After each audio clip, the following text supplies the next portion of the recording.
Hello everyone, কেমন আছো সবাই? আশা করি সবাই তোমরা খুব ভালো আছো, আমিও খুব ভালো আছি। আমি নবনীতা চলে এসেছি একটা নতুন মিনি ব্লগ নিয়ে। আজ 17 এপ্রিল 2025 বৃহস্পতিবার। এই চপারটা আমি নিয়েছি নতুন, মানে অনলাইন থেকে পারচেস করেছি, কিন্তু আমার এত হেল্পফুল হয়েছে। বিশেষ করে ধরো চাউমিন বলো, ম্যাগি বলো, তারপরে ওটসে চিলা এইসব করার সময় যে ভেজিটেবলস কুচোতে হয়, তার জন্য এই চপারটা পারফেক্ট। যদি কারো ডিটেলস লাগে অবশ্যই আমার কাছে জানতে চাও, আমি লিঙ্ক শেয়ার করে দেবো।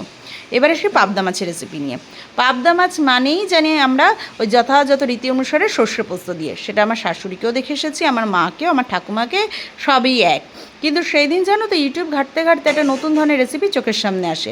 বিশেষ কিছুই না, কালো জিরে কাঁচা লঙ্কা ফোড়ন দিয়ে আর বেশি করে টমেটো আর পেঁয়াজ দিয়ে ভালো করে কষিয়ে রান্নাটা করতে হবে। তো আমি একটু প্রথমে দ্বিধায় ছিলাম যে এইভাবে কি পাবদা মাছ আসলে কোনো দিন আগে খাইনি, তো যে ভালো হবে পেঁয়াজ দিয়ে পাবদা। কিন্তু বিশ্বাস করবে না, এত ভালো হয়েছিল খেতে। আসলে যারা এই গরমে এই সর্ষে পোস্তর মানে রিচটা অ্যাভয়েড করতে চাইছো, তারা অবশ্যই এইভাবে ট্রাই করো, খুব ভালো লাগবে। আর এই রেসিপিটা না একটু আলু বেগুন দিলে আরও ভালো হয়। তো আমার ঘরে বেগুন ছিল না, আমি আলু দিয়ে ট্রাই করেছিলাম, কিন্তু খেতে দুর্দান্ত হয়েছিল। তো যাই হোক, ব্লগটার বেশি দূর এগোলাম না, এখানে শেষ করলাম। যদি ভালো লাগে অবশ্যই লাইক কমেন্টস করো, তাহলে আমারও ভালো লাগবে। আজ তবে আসি, টাটা।